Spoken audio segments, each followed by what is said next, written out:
ಶ್ರೀ ಶಿರಡಿ ಸಾಯಿಬಾಬಾ ಅವರ ಭಕ್ತ ವೃಂದ ದಿನೇ ದಿನೇ ಜಗದಾದ್ಯಂತ ಹೆಚ್ಚುತ್ತಿದೆ. ತನ್ನ ಭಕ್ತರಲ್ಲಿ ಸದ್ಭಕ್ತಿ ಮೂಡಿಸಿ ಅವರಲ್ಲಿ ಆತ್ಮವಿಶ್ವಾಸ ತುಂಬಿ ಸನ್ಮಾರ್ಗದಲ್ಲಿ ಅವರನ್ನು ನಡೆಸುವ ದಿವ್ಯ ಚೇತನವೇ ಸಾಯಿಬಾಬಾ. ಭಕ್ತರು ಸಾಯಿಬಾಬಾರಲ್ಲಿ ತಮ್ಮ ಕಷ್ಟಗಳನ್ನು ನಿವೇದಿಸಿ ಅವಕ್ಕೆ ಪರಿಹಾರ ಕಂಡು ಕೃತಕೃತ್ಯರಾಗಿ ತಮ್ಮ ಕೃತಜ್ಞತೆಯನ್ನು ಸೂಚಿಸಲು ಶಿರಡಿಯ ಸಾಯಿಧಾಮಕ್ಕೆ ತಂಡೋಪತಂಡವಾಗಿ ಬರುತ್ತಾರೆ. ಭಕ್ತರೆಲ್ಲರನ್ನು ಸದಾ ಅನುಗ್ರಹಿಸುವ ಕರುಣಾಮಯಿ.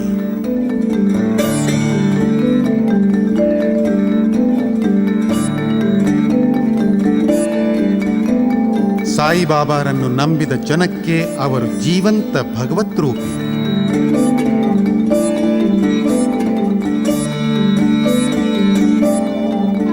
ಸಮರ್ಥ ಸದ್ಗುರು ಶ್ರೀ ಸಾಯಿಬಾಬಾ ಶುದ್ಧ ಚೇತನ ಆತ್ಮವ್ಯಾಪಿ, ಜನಮನದಲ್ಲಿ ನೆಲೆಸಿದ ವ್ಯಕ್ತಿ. ತನ್ನ ಜೀವಮಾನವನ್ನು ಭಕ್ತಿಯಲ್ಲಿ ಕಳೆದ ಶಕ್ತಿ. ಅಗ್ನಿಕೊಂಡ ಧ್ವನಿ ಎದುರು ದ್ವಾರಕಾಮಾಯಿ ಮಸೀದಿಯಲ್ಲಿ ಅವರ ಇರವು. ಹೆಸರೇ ಸೂಚಿಸುವಂತೆ ಈ ಮಸೀದಿ ಹಿಂದೂ ಮುಸ್ಲಿಂ ಅಧ್ಯಾತ್ಮದ ಆತ್ಮ.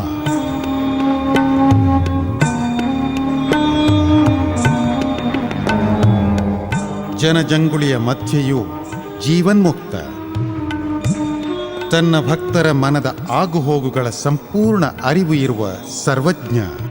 ತನ್ನ ದಿವ್ಯ ಶಕ್ತಿಯಿಂದ, ಅಗೋಚರ ಮಹಿಮೆಯಿಂದ ಭಕ್ತರ ಮನೋಕಾಮನೆಗಳನ್ನು ಈಡೇರಿಸಿ ಅವರು ಸದಾ ತನ್ನಲ್ಲಿ ನೆಲೆಸುವಂತೆ ಮಾಡುವ ಕರುಣಾಮಯಿ ಶ್ರೀ ಸಾಯಿಬಾಬಾ. ಕತ್ತಲೆಯಲ್ಲಿ ಬೆಳಕನ್ನು ತೋರುವ ಆಪದ್ಬಾಂಧವ. ಭಕ್ತರ ಕರೆಗೆ ಓಗೊಡುವ ಭಕ್ತವತ್ಸಲ.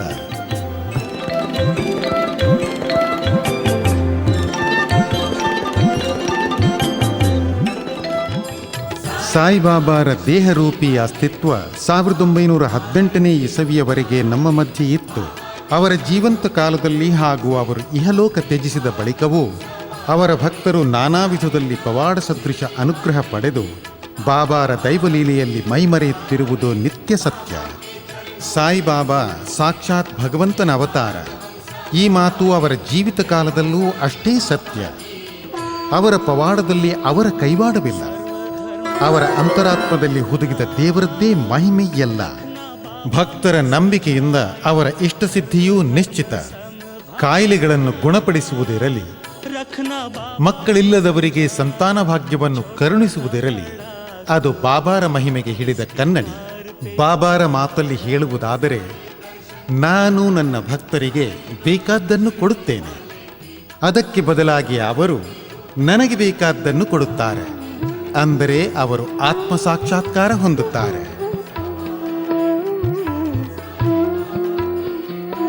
ಲೌಕಿಕ ಅವಶ್ಯಕತೆಗಳನ್ನು ಬಾಬಾರ ಮೂಲಕ ಪೂರೈಸಿಕೊಂಡು ಜನರು ಅಲೌಕಿಕತೆಯ ಕಡೆಗೆ ತಾವಾಗಿ ಆಕರ್ಷಿತರಾಗುತ್ತಾರೆ. ಪರಿಣಾಮವಾಗಿ ಆತ್ಮಚಿಂತನೆಯಲ್ಲಿ ತೊಡಗುತ್ತಾರೆ. ಬಾಬಾರ ಸಂದೇಶ ಶ್ರದ್ಧೆ ಮತ್ತು ಸಬೂರಿ, ಅಂದರೆ ದೃಢ ನಂಬಿಕೆ ಹಾಗೂ ಸಹನೆ. ಸಾಯಿಬಾಬಾರ ಲೀಲಾಜಾಲ ವೈಜ್ಞಾನಿಕ ಒರೆಗಲ್ಲಿಗೆ ಸಿಲುಕುವುದಲ್ಲ. ಒಮ್ಮೆ ಎಣ್ಣೆ ಮಾಲೀಕರು ಬಾಬಾರಿಗೆ ಎಣ್ಣೆ ಕೊಡಲು ನಿರಾಕರಿಸಿದಾಗ ಅವರು ಎಣ್ಣೆಯ ಬದಲು ನೀರು ಹಾಕಿ ದೀಪ ಹಚ್ಚಿದರಂತೆ. ಬಾಬಾರ ದಿವ್ಯ ಶಕ್ತಿಯನ್ನು ಗುರುತಿಸಿದ ಎಣ್ಣೆ ಮಾಲೀಕರು ಅವರ ಕಾಲಿಗೆ ಬಿದ್ದು ಕ್ಷಮೆಯಾಚಿಸಿದರಂತೆ. ಈಗಲೂ ಶಿರಡಿಯಲ್ಲಿ ಉರಿಯುತ್ತಿರುವ ನಂದಾದೀಪ ಈ ಪವಾಡದ ಪ್ರತೀಕ. ಇಹದಲ್ಲಿ ಭಿಕ್ಷುಕನಂತೆ ಬೇಡಿ ತಿಂದ, ರಾಜನಂತೆ ನೀಡಿದ ವ್ಯಕ್ತಿತ್ವ ಬಾಬಾರದ್ದು. ಬಾಬಾ ಇಡೀ ಜನಸಮೂಹಕ್ಕೆ ಅಡಿಗೆ ತಯಾರಿಸುತ್ತಿದ್ದರು.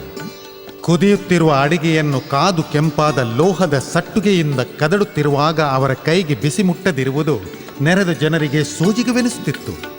ಅಷ್ಟೇ ಅಲ್ಲ, ಅದೆಷ್ಟು ಕಡಿಮೆ ಅಡಿಗೆಯೂ ಬಂದವರೆಲ್ಲ ಹೊಟ್ಟೆ ತುಂಬ ಊಟ ಮಾಡುವಷ್ಟು ಸಾಕಾಗುತ್ತಿತ್ತು. ಶಿರಡಿಯ ಈ ಲೀಲಾ ವೈಭವ ಬಾಯಿ ಮಾತಲ್ಲೇ ದೂರ ದೂರಕ್ಕೆ ಹರಡಿತು. ಬತ್ತಿದ ಬಾವಿಗಳು ನೀರಿನಿಂದ ತುಂಬಿ ತುಳುಕಿದವು. ಲೆಂಡಿಬಾಗ್ನ ಬಂಜರು ಭೂಮಿಯಲ್ಲೂ ಬಾಬಾ ನೆಟ್ಟ ಗಿಡಗಳು ಹುಲುಸಾಗಿ ಬೆಳೆದವು. ಪ್ರಕೃತಿಯ ಅಗೋಚರ ಶಕ್ತಿಗಳು ಸಂಪೂರ್ಣ ಅವರ ನಿಯಂತ್ರಣದಲ್ಲಿದ್ದವು. ಅದೆಷ್ಟೋ ಬಾರಿ ಅವರು ಪ್ರಕೃತಿಯ ವಿಕೋಪಗಳನ್ನು ಲೀಲಾಜಾಲವಾಗಿ ತಡೆದರು. ಸೋಂಕು ರೋಗಗಳನ್ನು ತನ್ನದಾಗಿಸಿಕೊಂಡು, ಆದರೆ ತಾನು ಅದಕ್ಕೆ ಬಲಿಯಾಗದೆ ಜನ ಹತ್ತಿರ ಹೋಗಲು ಹಿಂಜರಿಯುತ್ತಿರುವ ರೋಗಿಗಳನ್ನು ರೋಗಮುಕ್ತಗೊಳಿಸಿದರು. ಸುತ್ತಮುತ್ತಲಿನ ಜನ ಬಾಬಾರನ್ನು ತಮ್ಮ ಆಪದ್ಬಾಂಧವ, ಸರ್ವರಕ್ಷಕನೆಂದು ಪೂಜಿಸಿದರು. ದೇವರು ಒಬ್ಬರೇ, ಧರ್ಮ ಯಾವುದೇ ಇರಲಿ, ಆಯಾ ಧರ್ಮದ ಜನ ತಮ್ಮದೇ ಮತದಲ್ಲಿದ್ದು ದೇವರನ್ನು ಹುಡುಕಬೇಕೆಂದು ಸಾರಿದರು. ವಿಶ್ವ ಬಂಧುತ್ವದೊಂದಿಗೆ ಪ್ರಕೃತಿಯ ಸಕಲ ಜೀವರಾಶಿಗಳನ್ನು ಪ್ರೀತಿಸಬೇಕು ಎಂದರು. ಬಾಬಾ ಹಾಗೆಯೇ ಜೀವಿಸಿ ಎಲ್ಲರಿಗೆ ಮಾರ್ಗದರ್ಶನ ನೀಡಿದರು. ಸಾಯಿಬಾಬಾ ಯಾವುದೇ ಮತವನ್ನು ಸ್ಥಾಪಿಸಲಿಲ್ಲ. ಅವರಿಗೆ ತಿಳಿದ ಧರ್ಮ ಒಂದೇ, ಅದು ಮಾನವ ಧರ್ಮ. ಮಾನವ ಪ್ರೇಮ ಸಹನೆಯೇ ಅದರ ಬೀಜಮಂತ್ರ. ಗೀತೆ, ಕುರಾನ್, ಮರಾಠಿ ಭಕ್ತಿ ಗ್ರಂಥಗಳು ಎಲ್ಲವೂ ಅವರಿಗೆ ಗೊತ್ತು. ಎಲ್ಲ ಧರ್ಮಗಳ ತಿರುಳನ್ನೇ ಅವರು ಜನರಿಗೆ ಜೀವಿಸಿ ತೋರಿಸಿದರು. ಸಂಕುಚಿತ ಮನೋಭಾವದಿಂದ ಧರ್ಮದ ಇಕ್ಕಟ್ಟಿಗೆ ಸಿಲುಕಿ ಜನ ನಲುಗುವುದನ್ನು ಕಂಡು ಬಾಬಾ ಕನಿಕರಿಸಿದರು. ಮತಾಂತರ ಸಲ್ಲದೆಂದರು. ಅವರು ನಿಜ ಅರ್ಥದಲ್ಲಿ ಈ ನೆಲದಲ್ಲಿ ಮಹಾತ್ಮರಾದರು, ಮಹಾಸಂತರೆನಿಸಿದರು. ತಮ್ಮ ಪೂರ್ವ ಜನ್ಮದ ಋಣಾನುಬಂಧದಿಂದ ಬಾಬಾ ಶಿರಡಿಯಲ್ಲಿ ನೆಲೆಸಿದರು. ಗುರುಸ್ಥಾನ ಅವರ ಪೂರ್ವ ಜನ್ಮದ ಗುರುವಿನ ಸ್ಥಾನ ಎಂದು ಪ್ರತೀತಿ ಇದೆ. ಗುರುಭಕ್ತಿಯಿಂದ ಗುರುವಾರವನ್ನು ವಿಶೇಷ ಪೂಜೆಗೆ ಮೀಸಲಾಗಿಟ್ಟು ಫಲಪ್ರಾಪ್ತಿಗೆ ಮಹತ್ವದ ದಿನ ಎಂದರು. ಬಾಬಾ ತನ್ನ ಗುರುಗಳ ಹೆಸರನ್ನು ರೋಷನ್ ಶಾ ಮಿಯಾ ಮತ್ತು ವೆಂಕೂಸ ಎಂದು ತಮ್ಮದೇ ದಾಟಿಯಲ್ಲಿ ವ್ಯಕ್ತ ಮಾಡಿದ್ದಾರೆ. ಸ್ಥಳ ಸಮಯದ ಸೀಮೆಗೆ ಸಿಲುಕದ ಸಾಯಿಬಾಬಾ ಭೂತ ಭವಿಷ್ಯವನ್ನು ಸ್ಪಷ್ಟವಾಗಿ ಕಾಣುತ್ತಿದ್ದರು. ಅವರು ತ್ರಿಕಾಲದೃಷ್ಟ. ಸಮಾಧಿಯ ಬಳಿಕವೂ ಬಾಬಾ ಭಕ್ತರ ಕರೆಗೆ ಓಗೊಡುವರೆಂಬುದು ಅನುಭವ ಸಿದ್ಧ ವಿಚಾರ. ಈ ದೇಹವನ್ನು ತ್ಯಜಿಸಿದರೂ ನಾನು ಸಕ್ರಿಯ ಚೈತನ್ಯಮಯ ಆತ್ಮ. ಈ ನನ್ನ ಸಮಾಧಿಯ ಮೂಲಕವೇ ನಾನು ನನ್ನ ಭಕ್ತರ ಕರೆಗೆ ಓಗೊಡುವೆ ಎಂದಿದ್ದಾರೆ ಬಾಬಾ. ಅವರ ಸಮಾಧಿಯೇ ಅವರ ಇರವಿನ ಪ್ರತೀಕ. ಸಮಾಧಿಯಿಂದಲೇ ತನ್ನ ಭಕ್ತರ ರಕ್ಷಣೆಗೈಯುವ ಸಕ್ರಿಯ ಶಕ್ತಿಯೇ ಶಿರಡಿಯ ಸಾಯಿಬಾಬಾ. ಬಾಬಾ ಮತ್ತು ಭಕ್ತರ ಸಂಬಂಧ ಜನ್ಮ ಜನ್ಮಾಂತರದ ಅನುಬಂಧ. ನಮ್ಮ ಪೂರ್ವಜರ ಬಗ್ಗೆ, ಸಂತ ಸಾಧು ಜನರ ಧಾರ್ಮಿಕ ಆಧ್ಯಾತ್ಮಿಕ ಗುರುಗಳ ಬಗ್ಗೆ ತಿಳಿಯುವ ಕುತೂಹಲ ಪ್ರಾಚೀನ. ಈ ಶಾಂತಿದೂತ ಪ್ರೇಮಮಯಿ ಸಾಯಿ ಬಂದುದಾದರೂ ಎಲ್ಲಿಂದ? ಅದೃಷ್ಟವಶಾತ್ ನಮಗೆ ಸಾಯಿ ಅವರ ಕುರಿತು ನಂಬಲರ್ಹ 10 ಹಲವು ಮಾಹಿತಿಗಳು ದೊರಕಿವೆ. ಭಕ್ತರ ಕಾಲಾತೀತ ಆತ್ಮಶೋಧನೆಯ ಫಲಸ್ವರೂಪವಾಗಿ ಸ್ವತಃ ಬಾಬಾರ ಪ್ರೇರಣೆಯಿಂದಾಗಿ ನಾವು ಬಾಬಾರವರ ಜೀವನದ ಕೆಲವು ಅಂಶಗಳನ್ನು ತಿಳಿಯುವುದು ಸಾಧ್ಯವಾಗಿದೆ. ಬಾಬಾ ತನ್ನ ಆತ್ಮೀಯ ಭಕ್ತರಾದ ಮಾಲ್ಸಪತಿ, ದಾಸ್ಗನು, ಶ್ಯಾಮ, ಸ್ವಾಮಿ ಸಾಯಿಸರನ್ ಆನಂದ, ಅಬ್ದುಲ್ಲಾ ಮತ್ತಿತರರ ಮೂಲಕ ನಮಗೆ ಅವರ ವಿವರಗಳು ದೊರೆಯುವಂತೆ ಮಾಡಿದ್ದಾರೆ. ಕಾಗದ ಪತ್ರಗಳು, ಟಿಪ್ಪಣಿ, ಬಾಬಾರ ಸಮಕಾಲೀನರು ಬರೆದ ಅವರ ಬದುಕಿನ ಹಂತಗಳನ್ನೂ ನಮ್ಮ ಮುಂದೆ ಇಡುತ್ತವೆ. ಶಿರಡಿಗೆ ನಿರಂತರ ಭೇಟಿ ನೀಡುತ್ತಿದ್ದ ಕಾಪರ್ಡೆ ತಮ್ಮ ಶಿರಡಿ ಡೈರಿಯಲ್ಲಿ ಸಾಯಿ ಬಗ್ಗೆ ಸಾಕಷ್ಟು ಮಾಹಿತಿ ಸಂಚಯಿಸಿದ್ದಾರೆ. ಶ್ರೀ ಸಾಯಿ ಸಚ್ಚರಿತವನ್ನು ಬಾಬಾರವರ ಪ್ರೇರಣೆಯಿಂದ ಶ್ರೀ ಆರ್.ಜಿ. ದಾಬೋಲ್ಕರ್ ಬರೆದರು. ಇದು ಸಾಯಿ ಭಕ್ತರ ಕೈಪಿಡಿ ಎಂಬುದರಲ್ಲಿ 2 ಮಾತಿಲ್ಲ. ನಾನು ನನ್ನ ಕಥೆಯನ್ನು ನಾನೇ ಬರೆಯುತ್ತೇನೆ, ಆತ ನಿಮಿತ್ತ ಮಾತ್ರ ಎಂದಿದ್ದಾರೆ ಬಾಬಾ. ಈ ಪುಸ್ತಕ ಶಿರಡಿ ಸಾಯಿಬಾಬಾರ ತತ್ವದರ್ಶನ ಹಾಗೂ ಲೀಲಾ ವೈಭವದ ಪ್ರತೀಕ. ಬಾಬಾರ ಕೊನೆಯ ಸಮಕಾಲೀನ ಭಕ್ತ ಶಿಷ್ಯ ಸಾಯಿ ಸರನಾನಂದ್ ಬಾಬಾರ ನಿಜ ಜೀವನದ ನೇರ ಆಗುಹೋಗುಗಳ ಮಾಹಿತಿಯನ್ನು ಸಂಶೋಧನಾಕಾರ ವಿ.ಬಿ. ಖೇರ್ಗೆ ನೀಡಿ ನಮಗೆ ಪರಮಪೂಜ್ಯ ಬಾಬಾರ ಸತ್ಯತೆಯ ದರ್ಶನ ಮಾಡಿಸಿದ್ದಾರೆ. ಬಾಬಾರ ರೋಮಾಂಚಕ ಕಥೆ ಹೀಗೆ ಆರಂಭವಾಗುತ್ತದೆ. ಬಾಬಾರ ಬಾಲ್ಯ ದಿವ್ಯವಾಗಿತ್ತು. ನಮಗೆ ದೊರೆತ ಪುರಾವೆ ಅನುಸಾರ ಸಾಯಿ ಅವರ ಜನ್ಮ ಪ್ರಾಯಶಃ 1838ರಲ್ಲಿ ಮಹಾರಾಷ್ಟ್ರದ ಚಿಕ್ಕ ಹಳ್ಳಿ ಪಾತ್ರಿಯ ಭೂಸಾರಿ ಪರಿವಾರದಲ್ಲಾಯಿತು. ಪರಿವಾರ ಪಂಚಬಾವಡಿಯ ಹನುಮಂತನ ಭಕ್ತ. ಬಾಬಾರಿಗೆ ಚಿಕ್ಕಂದಿನಿಂದಲೇ ಬಲ ಬುದ್ಧಿಯ ಸಂಕೇತವಾದ ಹನುಮಂತನ ಬಗ್ಗೆ ಒಲವು, ಭಕ್ತಿ. 1846ರಲ್ಲಿ ಒಂದು ಚಮತ್ಕಾರ ನಡೆಯಿತು. ಅವರ ಮನೆಗೆ ಬಂದ ಸೂಫಿ ಸಂತ 3ನೇ ಮಗನತ್ತ ಬೆರಳು ತೋರಿಸಿ, ಈತ ದೇವರ ಅನ್ವೇಷಣೆಯಲ್ಲಿ ಮನೆ ಬಿಟ್ಟು ಹೊರಡುವ ಎಂದಾಗ ಅವರ ಪರಿವಾರ ಕಂಗಾಲಾಯಿತು.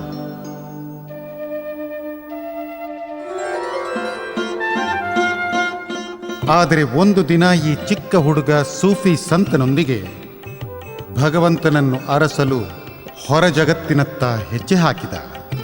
ಆಧ್ಯಾತ್ಮಿಕ ಜ್ಞಾನ ಸಂಪನ್ನ ಸೂಫಿ ಸಂತ ಬಾಲಕನಿಗೆ ಮುಸ್ಲಿಂ ಧರ್ಮದ ಸಿದ್ಧಾಂತ, ಕುರಾನ್, ಮುಖ್ಯವಾಗಿ ಹಿಂದೂ ಧರ್ಮದ ಭಕ್ತಿ ಪಂಥಕ್ಕೆ ಸನಿಹವಾದ ಸೂಫಿ ತತ್ವವನ್ನು ಬೋಧಿಸಿದ.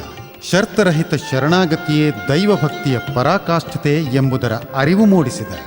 ಆಧ್ಯಾತ್ಮಿಕ ಜ್ಞಾನದ ಪರಿಪೂರ್ಣತೆಗೆ ಮುಂದೆ ಬಾಲಕ ಸೇಲುವಿನಲ್ಲಿ ಓರ್ವ ಸುಜ್ಞಾನಿ ಪಂಡಿತರ ಮೊರೆ ಹೋದ ವಿಚಾರವಿದೆ.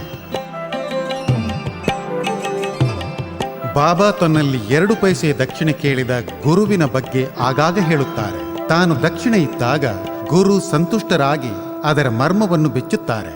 ಆ 2 ಪೈಸೆಗಳೇ ಶ್ರದ್ಧೆ ಮತ್ತು ಸಬುರಿ. ಸಬುರಿ ಅಂದರೆ ಸಹನೆ.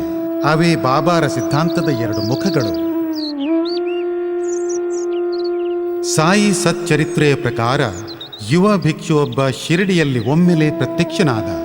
ಬೇವಿನ ಮರದಡಿ ಧ್ಯಾನಮಗ್ನನಾದ ಆತನಿಗೆ ಊಟ ನಿದ್ದೆಯ ಅರಿವಿರಲಿಲ್ಲ. ಮೌನ ವೃತದೊಂದಿಗೆ ತೀವ್ರ ತಪದಲ್ಲಿ ಕುಳಿತ ಯುವಕನ ಬಗ್ಗೆ ಸ್ಥಳೀಯರಿಗೆ ಕುತೂಹಲ ಹಾಗೂ ಶ್ರದ್ಧೆ ತಾನಾಗಿ ಮೂಡಿತು. ಈ ಸ್ಥಳಕ್ಕೂ ಯುವಕನಿಗೂ ಪೂರ್ವಜನ್ಮದ ಅಲೌಕಿಕ ಸಂಬಂಧವಿದೆ ಎಂದು ದೇವಾಲಯದ ಹೇಳಿಕೆ ಆಯಿತು.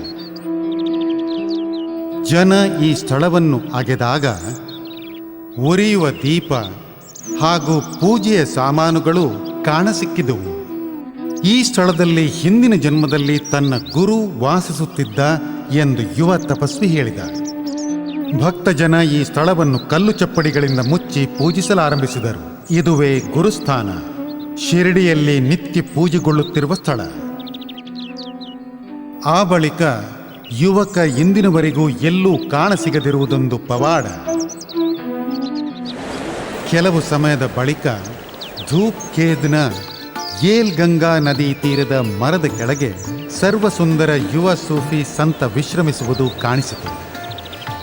ಆ ದಾರಿಯಾಗಿ ಚಾಂದ್ ಪಾಟೀಲನೆಂಬ ವ್ಯಾಪಾರಿ ಚಿಂತಾಕ್ರಾಂತನಾಗಿ ನಡೆದು ಹೋಗುತ್ತಿದ್ದ.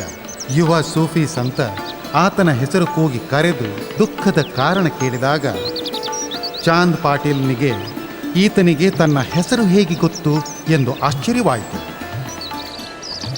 ಚಾಂದ್ ಪಾಟೀಲ ತನ್ನ ಕುದುರೆ ಕಳೆದು ಹೋದ ಚಿಂತೆಯಲ್ಲಿದ್ದ.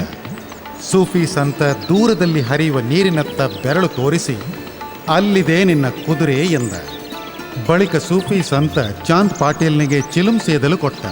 ಅದರ ಬಾಯನ್ನು ಒದ್ದೆ ಮಾಡಲು ನೀರಿನ ಅಗತ್ಯವಿತ್ತು. ಅದನ್ನು ಉರಿಸಲು ಬೆಂಕಿ ಬೇಕಿತ್ತು.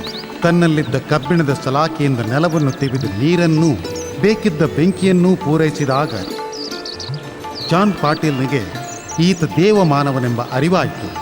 ಚಾಂದ್ ಪಾಟೀಲ ಸೂಫಿ ಸಂತನನ್ನು ತನ್ನ ತಂಗಿಯ ಮದುವೆಗೆ ಆಮಂತ್ರಿಸಿದ. ದಿಬ್ಬಣ ಶಿರಡಿಗೆ. ಸರ್ವವನ್ನೂ ತಿಳಿದ ಸಂತ ಮುಗುಳ್ನಕ್ಕ. ದಿಬ್ಬಣದೊಂದಿಗೆ ಶಿರಡಿಯನ್ನು ಹೊಕ್ಕ. ಅದೇ ಕ್ಷಣ ಶಿರಡಿಯ ಇತಿಹಾಸವನ್ನು ಸುವರ್ಣಾಕ್ಷರಗಳಲ್ಲಿ ಬರೆಯಲಾಯಿತು. ಶಿರಡಿಗೆ ಸಂತನ ಆಗಮನ, ಮಾನವ ಜನಾಂಗಕ್ಕೆ ಹೊಸ ಜೀವನ ದೃಷ್ಟಿ, ಹೊಸ ಚೈತನ್ಯದ ಸೃಷ್ಟಿ. ಮಾನವ ಕಲ್ಯಾಣಕ್ಕೆ ದೇವಮಾನವ ಅವತರಿಸಿದಾಗ ಜಗತ್ತೇ ಸಂಭ್ರಮಿಸಿತು. ಮದುವೆ ದಿಬ್ಬಣ ಶಿರಡಿಯ ಹಳೆ ಖಂಡೋಬಾ ದೇವಸ್ಥಾನದ ಬಳಿ ಇಳಿಯಿತು. ಸೂಫಿ ಸಂತ ಮೊತ್ತ ಮೊದಲು ಶಿರಡಿಯ ಮಣ್ಣಿಗೆ ಕಾಲಿಟ್ಟ ಈ ಮರದಡಿ. ಮಂದಿರದ ಅರ್ಚಕ ಮಾಲ್ಸಪತಿ ದೈವಿ ಸಂಕಲ್ಪ ಎನ್ನುವಂತೆ ಸೂಫಿ ಸಂತನನ್ನು ಆವೋ ಸಾಯಿ ಅಂದರೆ ಬಾ ಸಾಯಿ ಎಂದು ಬರಮಾಡಿಕೊಂಡರು. ಅಂದಿನಿಂದ ಸೂಫಿ ಸಂತ ಸಾಯಿ ಎಂದೇ ಕರೆಯಲ್ಪಟ್ಟರು. ಬಳಿಕ ಸಾಯಿಬಾಬಾ ಎಂದು ಜನಜನಿತರಾದರು. ಈ ಘಟನೆ ನಡೆದದ್ದು 1858ರ ಸುಮಾರಿಗೆ.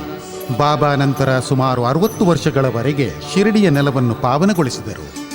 ಬಾಬಾ ಜಾತಿ ಮತ ಲಿಂಗ ಭೇದವಿಲ್ಲದೆ ಎಲ್ಲರನ್ನೂ ತನ್ನದಾಗಿಸಿದ್ದರು. ಅವರ ಪ್ರಾರ್ಥನಾ ಸಮಾಧಿಗೆ ಅಡ್ಡಿ ಆತಂಕ ಬಾರದಂತೆ ಆರಂಭದಲ್ಲಿ ಅವರು ಹತ್ತಿರದ ಕಾಡಿನಲ್ಲಿರುತ್ತಿದ್ದರು. ಹಳ್ಳಿಯ ಓರ್ವ ಮಹಿಳೆ ಬೈಜಾಬಾಯಿ ದಿನಾ ಬಾಬಾರಿಗೆ ಊಟ ಒಯ್ಯುತ್ತಿದ್ದಳು. ಬಾಬಾ ತಿನ್ನದೆ ತಾನೊಂದು ತುತ್ತನ್ನೂ ಆಕೆ ಬಾಯಿಗಿಡುತ್ತಿರಲಿಲ್ಲ. ಆಕೆ ಪೂರ್ವ ಜನ್ಮದಲ್ಲಿ ತನ್ನ ತಂಗಿಯಾಗಿದ್ದಳು. ಆ ಋಣಾನುಬಂಧದಿಂದಲೇ ನಾವು ಈ ಜನ್ಮದಲ್ಲಿ ಪುನಃ ಸೇರಿದೆವು ಎನ್ನುತ್ತಾರೆ ಬಾಬಾ. ದಿನ ಆಕೆ ಊಟ ಹೊತ್ತು ಕಾಡಿಗೆ ನಡೆಯುವುದನ್ನು ತಡೆಯಲೆಂಬಂತೆ ಅವರು ನಾಡಿಗೆ ಕಾಲಿಟ್ಟರು. ಹಾಳು ಬಿದ್ದಿದ್ದ ಮಸೀದಿಯೊಂದನ್ನು ಬಾಬಾ ತನ್ನ ಮನೆಯನ್ನಾಗಿ ಮಾಡಿಕೊಂಡರು. ಅದನ್ನು ದ್ವಾರಕಾಮಾಯಿ ಮಸೀದಿ ಎಂದು ಕರೆದರು. ಒಂದೇ ಏಟಿಗೆ ಹಿಂದೂ ಮುಸ್ಲಿಮರನ್ನು ಒಂದಾಗಿಸಿದರು. ಜಾತೀಯ ಸಂಕುಚಿತ ಭಾವನೆಯ ಇಕ್ಕಟ್ಟಿನಿಂದ ಜನರನ್ನು ಮುಕ್ತಗೊಳಿಸಿ ಮಾನವ ಧರ್ಮವೇ ಶ್ರೇಷ್ಠ ಎಂದು ಸಾರಿದರು. ಕಾಕತಾಳೀಯ ಎಂಬಂತೆ ಬಾಬಾ ಇದ್ದ ಮಸೀದಿಯ ಹತ್ತಿರವೇ ಹನುಮಂತ ದೇವಸ್ಥಾನವಿತ್ತು. ಅದರ ಅರ್ಚಕ ಪಂಡಿತ ದೇವಿದಾಸರು ದೇವಸ್ಥಾನದ ಹತ್ತಿರವೇ ವಾಸಕ್ಕಿದ್ದರು. ಬಾಬಾ ಮತ್ತು ದೇವಿದಾಸರ ನಡುವೆ ಆಧ್ಯಾತ್ಮಿಕ ಚರ್ಚೆಯೊಂದಿಗೆ ಮೈತ್ರಿ ಬೆಳೆಯಿತು. ಕೆಲ ಕಾಲದ ಬಳಿಕ ದೇವಿದಾಸ ಶಿರಡಿ ಬಿಟ್ಟು ಹೋದ ವಿಚಾರವಿದೆ. ಬಾಬಾ ತನ್ನ ದೈವ ಶಕ್ತಿಯಿಂದ ಹಚ್ಚಿದ ಪವಿತ್ರ ಉರಿ ಧೂನಿ ಇಂದೂ ಉರಿಯುತ್ತಲೇ ಇದೆ. ಅದರ ಬೂದಿ ಊದಿ ಬಾಬಾರ ಪ್ರಸಾದ. ಅದರಲ್ಲಿ ಉಪಶಮನದ ಶಕ್ತಿ ಇರುವುದು ಅನುಭವ ಸಿದ್ಧ. ಬಾಬಾರ ಸೇವೆ ತಮ್ಮ ಭಾಗ್ಯವೆಂದು ತಿಳಿಯುತ್ತಿದ್ದರು ಸುತ್ತಮುತ್ತಲಿನ ಜನ. ಎಳೆ ಪ್ರಾಯದ ವಿಧವೆ ರಾಧಾಕೃಷ್ಣ ಮಾಯಿ ಪ್ರಸಾದ ತಯಾರಿಸಿ ಮಸೀದಿಯನ್ನು ಸ್ವಚ್ಛವಾಗಿಡುತ್ತಿದ್ದಳು.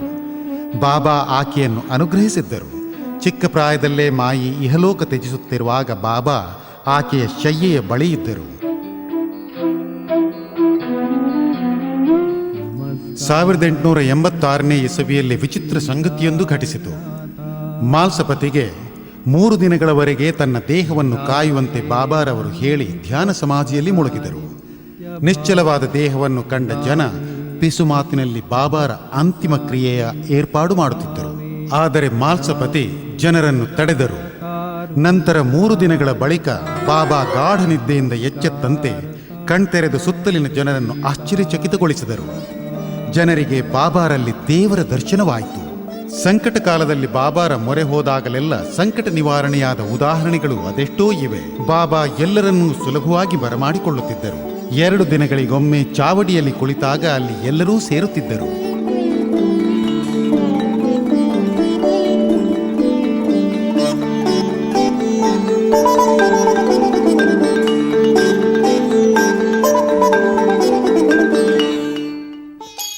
ರಾಮನವಮಿ ಮತ್ತು ಉರ್ಸ್ ಅನ್ನು ಜೊತೆಯಾಗಿ ಆಚರಿಸಿ ಹಿಂದೂ ಮುಸ್ಲಿಂ ಮೈತ್ರಿಯನ್ನು ಸಾಧಿಸಿದರು.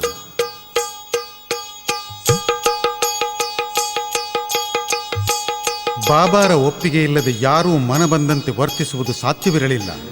ಕೆಲವರು ಕದ್ದು ಬಾಬಾರ ಫೋಟೋ ತೆಗೆದರೆ ಬಾಬಾರ ಚಿತ್ರದ ಭಾಗ ಖಾಲಿ ಇರುತ್ತಿತ್ತು.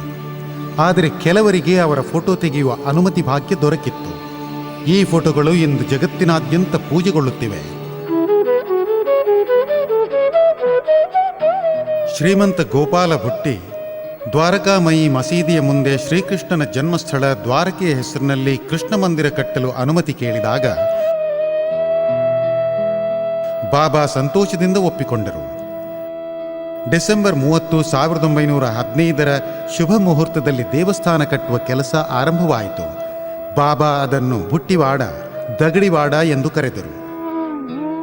ದೇವಾಲಯ ಸಿದ್ಧವಾಗುತ್ತಿದ್ದಂತೆ ಅವರು ಅದರೊಳಗೆ ವಿಹರಿಸಿ ಅದರ ಗರ್ಭಗುಡಿಯೊಳಗೂ ಹೋದರು. ಅದನ್ನು ಮೆಚ್ಚಿ ತಾನಿಲ್ಲಿರಬಯಸುತ್ತೇನೆಂಬ ವಾಣಿ ತಾನಾಗಿಯೇ ಅವರ ಬಾಯಿಯಿಂದ ಹೊರಬಂತು. ಅದು ನಿಜವಾಗುವುದನ್ನು ನಾವು ಮುಂದೆ ನೋಡುತ್ತೇವೆ. 1918 ದಸರಾ ಹಬ್ಬದ ಸಂಭ್ರಮ. ಕೆಲವು ವಾರಗಳ ಮೊದಲು ಬಾಬಾ 250 ರೂಪಾಯಿ ಹಾಗೂ ಆಹಾರ ಪದಾರ್ಥಗಳನ್ನು ಔರಂಗಾಬಾದಿನ ಮಸೀದಿಗೆ ಮುಸ್ಲಿಂ ಧಾರ್ಮಿಕ ವಿಧಿಕಾರಿಗಳಿಗಾಗಿ ಕಳುಹಿಸಿಕೊಟ್ಟರು. ವೃದ್ಧ ಫಕೀರ ಬನ್ನೇ ಮಿಯಾರಿಗೆ ಹೂವಿನೊಂದಿಗೆ ತನ್ನ ಮರಣ ಸಮೀಪಿಸುತ್ತಿದೆ ಎಂಬ ಸಂಕೇತವನ್ನು ಕಳುಹಿಸಿದಾಗ ಮಿಯಾ ಮಕ್ಕಳಂತೆ ಬೆಕ್ಕಿ ಬೆಕ್ಕಿ ಅತ್ತರಂತೆ. ನಿಕಟವರ್ತಿ ವಾಜೆ ಅವರನ್ನು ಕರೆದು ರಾಮ್ ವಿಜಯವನ್ನು ಬಿಡದೆ ಓದುವಂತೆ ಕೇಳಿಕೊಂಡಾಗ ಬಾಬಾರ ಅಗಲಿಕೆಯ ಅಶುಭ ಸೂಚನೆಯ ಲಕ್ಷಣ ಗೋಚರಿಸಿತು. ಅಕ್ಟೋಬರ್ 15, 1918 ಅಂದು ವಿಜಯದಶಮಿಯ ದಿನ. ಬಾಬಾರಿಗೆ ಜ್ವರ ಕಾಣಿಸಿಕೊಂಡಿತು. ಬಾಬಾ ತನ್ನ ಸಹಚರ್ಯರಾದ ಭುಟ್ಟಿ, ದೀಕ್ಷಿತ್ ಮತ್ತಿತರರನ್ನು ಊಟ ಮಾಡಿ ಬರುವಂತೆ ಹೇಳಿದರು.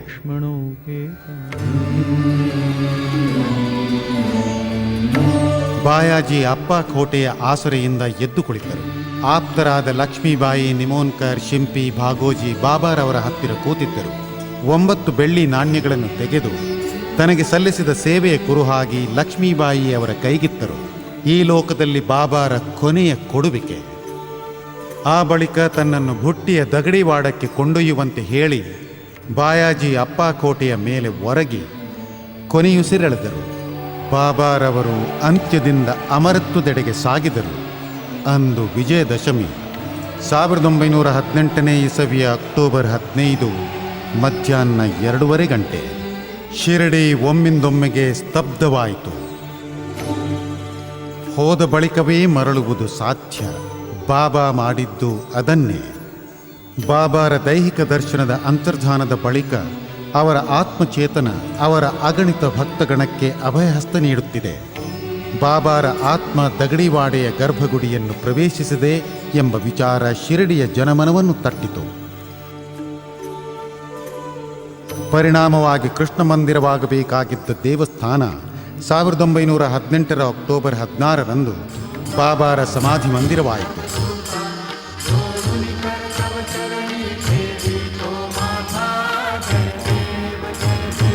ಹೀಗೆ ದೇವರ ಅನ್ವೇಷಣೆಗೆ ಹೊರಟ ಬಾಲಕ ದೇವನಾದ. ಬಾಬಾ ಜನಿಸಿದ ಪಾತ್ರಿಯ ಮನೆ ಅವರ ಸಮಾಧಿಯ 81ನೇ ಸಂವತ್ಸರದಲ್ಲಿ, ಅಂದರೆ 1999ರಲ್ಲಿ ಸುಂದರ ದೇವಾಲಯವಾಗಿ ಪರಿಣಮಿಸಿತು. ಬಾಬಾ ತನ್ನ ಮನೆಗೆ ಮರಳಿದಂತಾಯಿತು. ಸಾಯಿಬಾಬಾ ದೇವರ ಅಗೋಚರ ಶಕ್ತಿಯನ್ನು ಜನಸಾಮಾನ್ಯರಿಗೆ ಪರಿಚಯಿಸಿದ್ದಾರೆ. ದೇವರು ಹತ್ತಿರದಲ್ಲೇ ಎದ್ದು ರಕ್ಷಣೆಗೈಯುತ್ತಿರುತ್ತಾರೆ ಎಂಬ ಸತ್ಯವನ್ನು ಭಕ್ತರಿಗೆ ಖಚಿತಪಡಿಸಿದ್ದಾರೆ. ನೀ ಕರೆದೆ ನಾ ಬಂದೆ ಎನ್ನುತ್ತಾರೆ ನಿತ್ಯ ಜೀವಂತ ಶ್ರೀ ಶಿರಡಿ ಸಾಯಿಬಾಬಾ.